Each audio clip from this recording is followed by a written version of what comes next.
ناظرین نظر ڈالیں گے کچھ دلچسپ مگر عجیب خبروں پر۔ برطانیہ کے شمالی ویلز میں ایک عجیب و غریب واقعہ پیش آیا جہاں ایک شخص نے خود کو نیوی کا جعلی ایڈمرل ظاہر کرتے ہوئے جنگ عظیم کے دوران اپنی جان قربان کرنے والے فوجیوں کی یادگار پر پھول چڑھائے اور سلامی دی۔ برطانیہ کے لنڈن شہر میں متعدد ہونے والی اس یادگاری تقریب میں اس شخص نے ریئر ایڈمرل کی وردی زیبتن کی ہوئی تھی جس پر 12 تمغے جڑے ہوئے تھے۔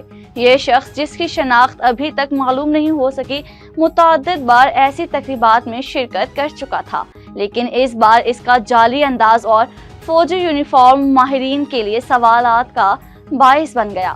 اور امریکی کمپنی سی ای او نے کہا تھا کہ اس نے اپنی لائف پارٹنر کو دھوکہ دینے پر 2 ملازمین کو نوکری سے نکال دیا۔ امریکہ سے تعلق رکھنے والے نٹالی ڈاسن نامی کاروباری خاتون نے اپنے ایک انٹرویو میں انکشاف کیا کہ میں نے اپنی کمپنی کے 2 ملازمین کو اس وقت فوری طور پر نوکری سے برطرف کر دیا جب یہ بات میرے علم میں آئی کہ دونوں کا آپس میں غیر ازدواجی رشتہ قائم ہے۔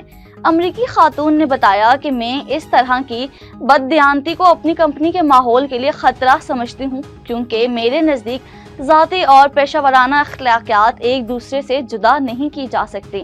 میں بے ایمان لوگوں کو اپنی کمپنی میں برداشت نہیں کر سکتی۔ جیسے ہی مجھے اس بات کی خبر ملی میں نے ایک لمحے کی تاخیر کیے بغیر فیصلہ کر لیا کہ میں ایسے لوگوں کو اپنے ارد گرد نہیں رکھ سکتے۔